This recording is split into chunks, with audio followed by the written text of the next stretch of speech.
also found out what happened, and it wasn't far from me. So today I'm going to talk about Darlene Flynn of City, California. She was also known as the Shoe Lady or the Queen of Soul. So for over 12 years, Darlene has been building a collection of over 15,000 shoe-related items, which was verified by the Guinness Book of World Record in 2006. So she made it into the Guinness Book of World Record for owning a bunch of shoes and shoe-related stuff. Many like shoe ornaments, pictures of shoes on her wall. She had shoe-shaped furniture. She had a shoe tattoo. She just loved shoes. She found her passion in life, which I'm not judging because she just found that thing. And I understand. You just love something and you need everything to be that thing. Shoes just kind of be on her body at all times.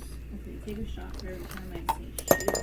Now, out of those 15,000 shoes she owned, only 100 of them were actual shoes that she could wear. There's a show on TLC, or there was, I don't know if it's still on, it was called My Collection Obsession, and Darlene was actually featured on that show. She's very proud of it. She loved it, it made her happy, and hey, life is too short. If something makes you happy, go for it. Darlene said that her obsession started back in 2001 when she divorced from her husband at the time. She went over to her friend's house. Friend had a collection of miniature shoes as well. She was inspired by it, so Darlene decided that she's gonna do this. She's like, my friend's into it, I'm gonna do it. Darlene was quoted saying that it gave her something to focus on besides the breakups. You know, breakups are not easy. She just wanted to focus her energy on something else. I swear this won't turn into 10 minutes of nothing else to do. She didn't have many answers as to why it was shoes. It just was. Darlene's end goal was to open up her own museum to showcase all of the different collectible items that she's purchased over the years. She had traveled to over like 22 countries, and she even had a shoe exhibit in Hong Kong, which I found really interesting. I couldn't really find much information about it. Darlene loved going out. She liked socializing. One night, she decided she was going to put on her sexy light-up shoes. Those are her quotes. Sexy light-up shoes. And she was going to go to a local bar, the Ponderosa. Now, let me tell you something about the Ponderosa, and I can say this because I've been there a bajillion times. It's like that little hole-in-the-wall bar. It's dark, it's dingy. It wasn't like Cheers. It was an unsafe Cheers. Right next door was where they had the AA meetings, and after AA, everyone would go to the Ponderosa. I can criticize the Ponderosa because I was there a lot, okay? There's nothing to do in Medicine at the time. Not a lot of places to meet in. So she went to the Ponderosa, and that's where she caught the attention of Justin Smith. At the time, was 29. Darlene was 58. Based on pictures of Justin, he looks so much older than 29. Not that it matters. Sorry. Okay. Justin had said that the light-up shoes caught his attention, and they ended up dancing all night. It wasn't soon after that Justin ended up moving in with Darlene. I tried to so today we are doing purple because purple was the colors used in the original fight for women's rights. Based off his actions, it seems like he did not have a job. That's why he was so quick to move in with Darlene. That's my opinion. Darlene went from being a local celebrity to being a worldwide celebrity when she was on that TLC show, My Collection Obsession. So Darlene was getting ready for this show because the TLC crew was coming down to film. So she deep cleaned her house. She cleaned every single little piece that she had. Her boyfriend, Justin, was there living with her. Apparently they would fight a lot because first thing she would say in the morning was something along the line, like it was always shoe related. He was reported saying that it was cool at first, and then as time went on, it started to drive him a little crazy. But he put up with it, I'm assuming, because probably needed a place to live. I guess I shouldn't make assumptions. In the episode, Darlene shows her whole collection, but then also Justin's there with her. There's this part where like he's not wearing any clothes, he's just wearing an apron, and he's like serving Darlene a shoe-shaped breakfast, eggs and bacon, and then he folds it up, serves it to her. I think he was probably getting a little burnt out on the shoes. Money was a big issue between Darlene and Justin. Apparently he'd be borrowing money from Darlene, or he would just take things without her knowing. She would obviously get pissed. The neighbors reported that they were constantly fighting, that they would hear them fighting all the time. Justin took Darlene's car and decided to sell it without her knowledge, and he came up on around $7,500. Darlene, obviously upset because this is her car, called the police, which then led Thank to you for the a follow, severe Cherry. conviction for grand theft in 2012. He was sentenced to 3 years probation. Part of the probation was Sorry, I to not accidentally have closed out any TikTok for a negative second. contact Woo. with Darlene. Thank you for the What does likes. that even mean? All right, Darlene let's get still started. allowed Justin to be living with her. You think she would kick him out, but her family members reported Darlene said she felt bad for Justin because he didn't have anywhere else to go, and she didn't want to kick him out because she just felt bad. Darlene's family constantly told her that she needs to get him out. She needed to move on, but she just couldn't let go. After the incident, the neighbors reported saying that Darlene and Justin, their fighting had gotten way worse, and that they told Darlene she needs to start thinking of herself and to kick him out. In July of 2013, they were still living together, but they decided to just end the relationship. So they were no longer a couple. Justin just became the roommate. From my understanding, he just did like chores around the house to make up for the money that he got for the car and he stole from Darlene. Justin said in an interview that Darlene was really bossy and always yelled at him and made him feel like crap. She kind of had a good reason to, though, buddy. So pretty much Justin is a mooch and will not take responsibility for himself. Hold on, I think my cat many is other bad hungry. guys out there, he's trying to say that Yeah, you're Darlene was okay. controlling and mean to Here, him. look. On July 21st, there was another argument. This time it was over $50. He's still taking her money. Justin decided to help a friend move. He took $50 to fill up the gas tank, which doesn't sound that bad. It actually sounds nice. But when you think about it, it was Darlene's money. It's not his money. He didn't ask. They're not together. No, Darlene was just exhausted of Justin constantly taking advantage of her, living in her house for free. and Sorry, she had to feed the couldn't cat. anymore. They got into a huge argument, and this time police were called thanks to the neighbors, because the neighbors heard them fighting, but this time it was different. It sounded a lot more aggressive and a lot more angry. So police arrived at the home around 2 p.m. When they got there, they knocked on the door. Nobody answered, so they kind of like took a look around, and they saw a man in the garage surrounded by shoeboxes, and he was naked. He then bolted. It was Justin. And eventually police caught him down the street. He didn't make it that far. Okay. Police searched the house. They come across a body in the pool, face down. When they pull the body out and examine it, they see that she has head trauma. Justin was taken in by police and held on a $1 million bail. He told police that he didn't know what happened. He blacked out. He said he just lost it. In an interview with police, he said Darlene started pounding him in the chest with her fists, that she threw Tupperware at him. He asked her to calm down, and he went to bed. This was the night before. The next day, Justin said that Darlene started shoving him down the hallway, saying, "You're an idiot, you're garbage," and to get out. She also went on to say that he was lazy and just making him feel bad. Justin said, "She was making me feel like the bad guy." I wonder why, dude. Off note, one of my biggest pet peeves, I think, well, probably everyone's pet peeve, is like, if you murder somebody, if you kill somebody, and you're caught, and you're in police custody, why is it so hard to be honest? Killers never take full responsibility. Well, rarely, I shouldn't say never. They always try to deflect and be like, well, they started Babies it keep trying to first. come in the room. Justin said that And Star is Day eating. was planning on leaving. So and I'm trying to moving keep out everybody that out day. because if babies come in here, But he then just the mom comes in snapped. here and she gets So hostile with while Star. he was leaving the house, and we just in have the all kinds of corner issues. The living room, they had a baseball bat, and they used that for protection if somebody broke into their house. Now, the area that they lived in was actually like not the best area, so they had a couple of items just in case someone broke in that they could easily get to and defend themselves. So Justin went and grabbed the baseball bat. Darlene was sitting at the shallow end of the pool, and Justin came behind her. This is a little graphic, but he hit her in the back of the Hello, head 5 to Venoms. 6 times. Justin Demons. said that she Sorry, then tried to demons. still get up, and then he hit her again until the bat broke over her head. Poor Darlene.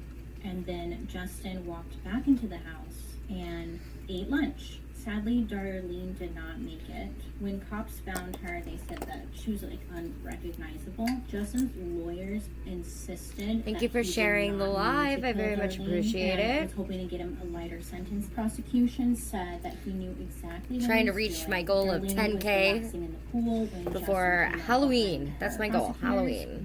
Thank you for the likes. Murder conviction, but Justin maintained that he did not intentionally mean to kill her. He just had no control. The jury ended up finding Justin guilty of second-degree murder, and he was sentenced 16 years to life. The judge said that it was one of the most violent cases they had seen, and just really sad.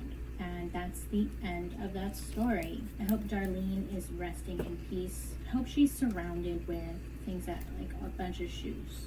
She just seems like such a nice person. I thought I saw my wife join. She found her passion in life. She was minding her own business. And then this shithead took it all. Ah, there she is. All of Darlene's shoes, like her whole collection, got auctioned off. It'll look better when it's actually done. Was looking at estate sales, and I had saw that there was one that had a ton of shoe stuff, and I was like, what is this? And then I read more into it, and that's where I first learned about the case. I wanted to share that one because, you know, it's from my hometown, and it was just one that I never really fully looked into, so I did. And I want to learn a little bit more about Darlene. Thank you guys so much for hanging out with me, listening to this awful story. Let me know your thoughts down below in the comment section. I love hearing from you guys and what you think, but most of all, make good choices. Be safe out there. Take care of yourself. You. I hope you have a good day today, and I will be seeing you guys later. Bye.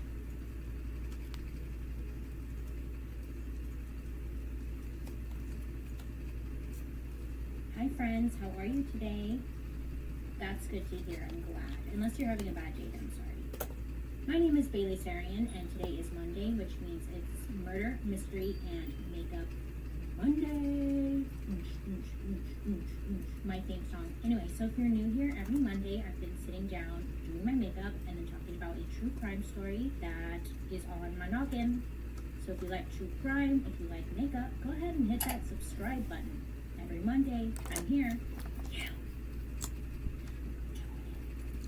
Anyways, I got my hair like shellacked back right now, so I'm doing a hair like treatment. And also, I don't know if you can tell right now, but maybe when I zoom in, I woke up today and I had a bump on my lip. I think it's a cold sore, and I'm extremely upset that my body would disrespect me like this. I haven't had a cold sore since like middle school. Great, awesome, love this, love my life. With that being said, I'm not going to put like lipstick on or anything. If you're curious to know which products I'm using on my face, check out the description box down below, because that's where I list everything. Today I want to talk about Robert Wone, because his whole story is so suspicious, like the definition of suspicious. The people who did this, who are responsible for his death, are out there because it's unsolved. This story gives me the creeps. It's creepy. That's all I can say. There are a lot of people involved in this story, so I'm going to try my best to keep it simple and like we don't get lost in this. So Robert was a fourth-generation Chinese American born in New York City, okay? Growing up, he attended an all-boys Catholic school, and later he went on to college, majored in public policy. In college is when he met Joseph Price. Now, Joseph would turn into like a long life friend. So Robert ended up going to the University of Pennsylvania Law School, and then he went on to pass the New York State bar exam. Very educated. He won a ton of awards. He was so smart. So in 2000, Robert moved to Washington, D.C., and he joined a firm focusing on commercial real estate and employment law. And in 2002, while attending a law conference, that's where he met a lady named Catherine, and they ended up falling in love, got into a relationship. Catherine lived in Chicago, and for months, Robert would fly out there every single weekend to spend time with her. And then after a year of dating, they got engaged and they got married.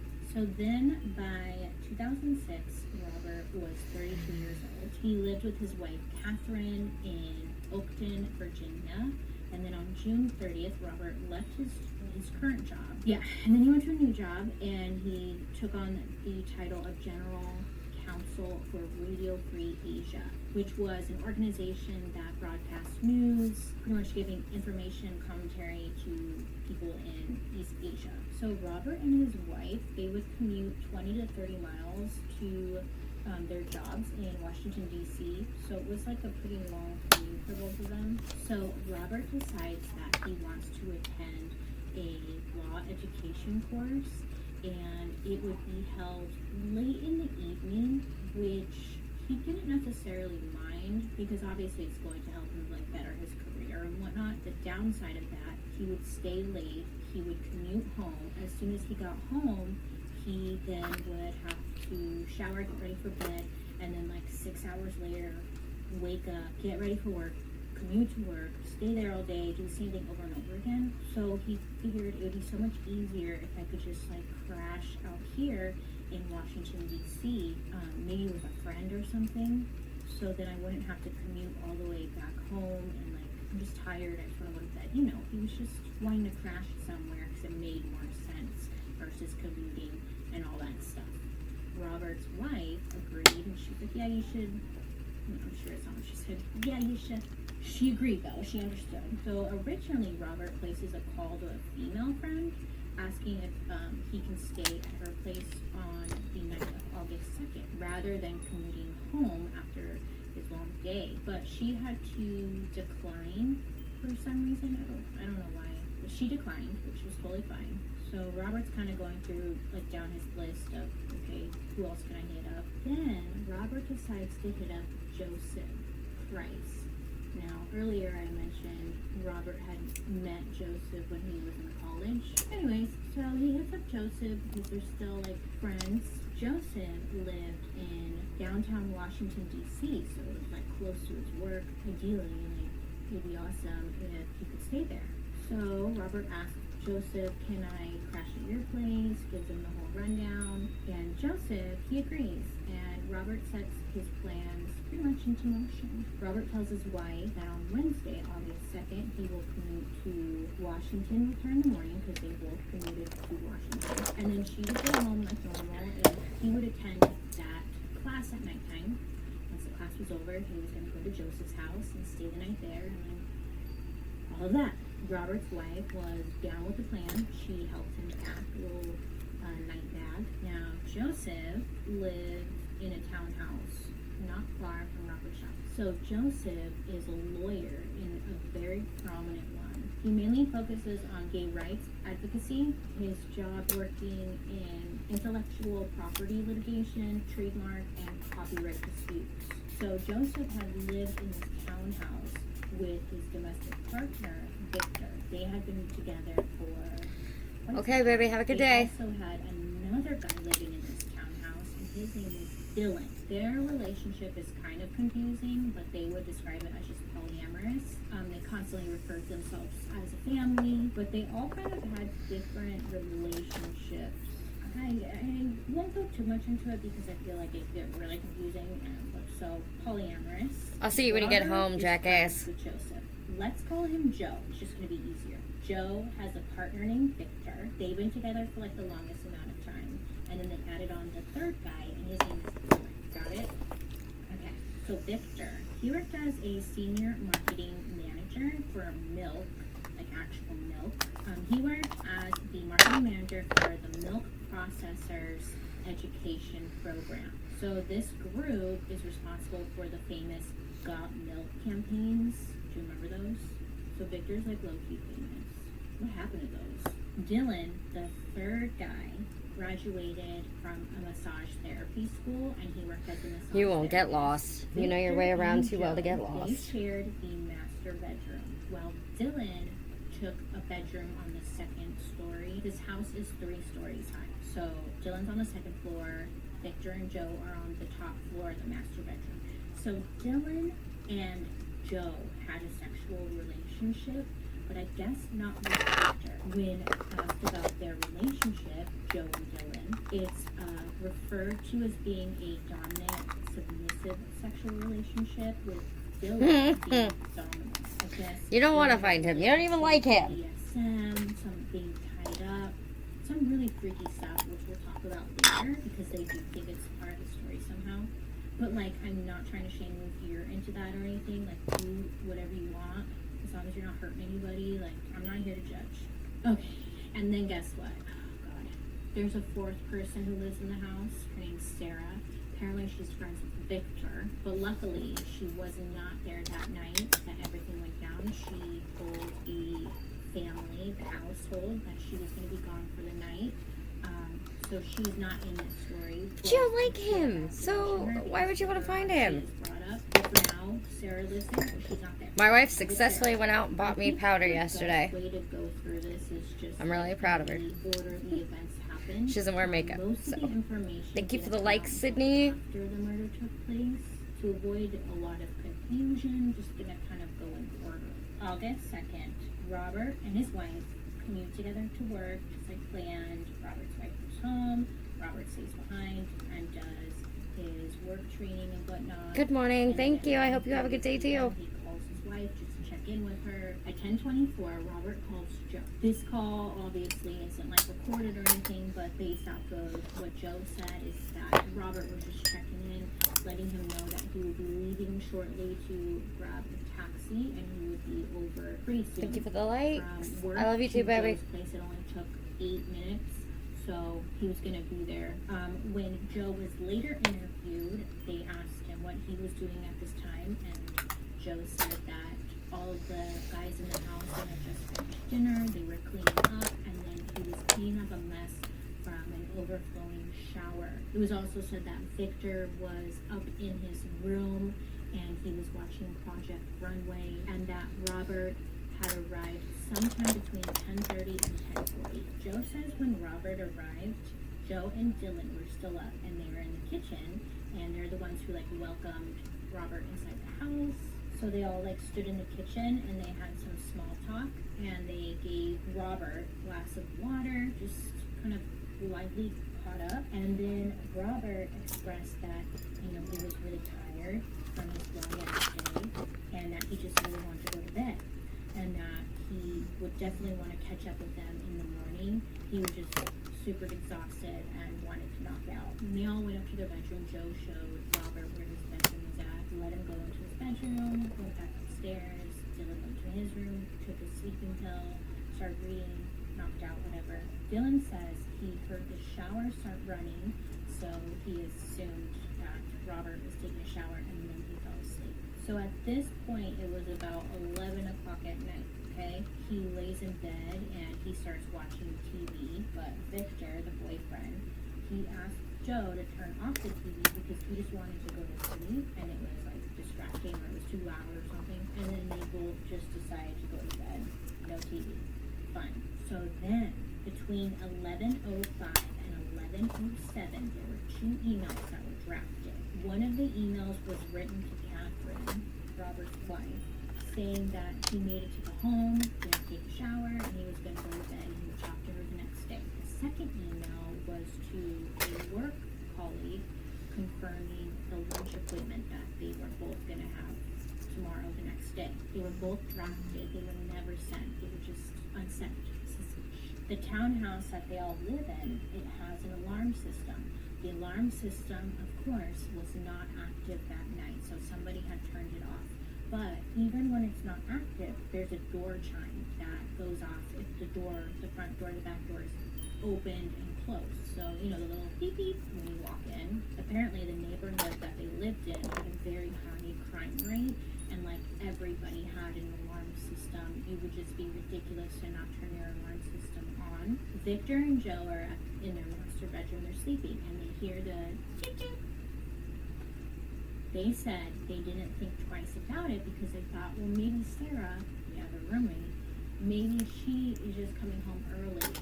That was their thought process. And then what occurs between 11:10 and 11:50, nobody really knows what the hell went on in that townhouse. 11:49 p.m. A 911 call is made by Victor, and he's frantic. The 911 operator asks what kind of services he needs, and he says he needs an ambulance. He states to the 911 dispatcher that he believes an intruder has entered the home and that their guest has been stabbed. If you listen to the 911 call, he does sound panic. He sounds like how a lot of us would probably sound if we're making this 911 call, which I pray none of us have to experience. So then the 911 dispatcher is telling him, okay, here's what you need to do. You need to put, or somebody needs to put a towel over Robert's wounds until the ambulance gets there, and to apply firm pressure. She also informs Victor to switch the towel out if it becomes soaked with blood, and to continue to do so until paramedics arrive. During the call, Victor is crying. He tells the operator that he's afraid to go downstairs to open the door for paramedics because he's unsure if the intruder is inside of the house. The 911 operator asks, like, are you applying pressure pretty much to the victim and, with the towel to stop the wound from bleeding? And Victor says that somebody's doing that. His partner, I believe, is doing that. Then at 11:54 p.m. is when the paramedics arrive. And Victor's the one who opens up the door for them, and he's wearing a white robe, and then he directs them to the second floor and just kind of tells them that way. Now, when paramedics go up the stairs, they run into Dylan, and paramedics ask Dylan, where's the victim? And Dylan, also wearing a white robe, says nothing. He just points to the bedroom and then walks into his own bedroom and shuts the door. Paramedics later said that it was just a really strange encounter. Like, there's apparently somebody stabbed and dying in this room, and instead of like, hey guys, he's this way, Dylan was just kind of like, and then goes to his bedroom. Like, it was just weird. So then the paramedics go into the bedroom where Robert's sitting, right? And they find Robert on the fold-out bed, lying on his back, his head on the pillow, fluffed. I'm sorry for laughing. It's not funny. But, like, it was just funny that in the description of the room, it was like, the pillow was fluffed. But it does make a difference because the pillow looked like it hadn't been, like, laid on. There was only one indentation of, like, his head as he was currently laying, which means, like, he wasn't there at all. Like, the room was in perfect condition. There was not a sign of any type of struggle or anything. It looked like Rob was placed perfectly onto this pulled-out mattress thing. Fluffed pillow, okay? His body was slightly at an angle. Okay, and there's the look for purple. Again, the colors used in the original fight for women's rights.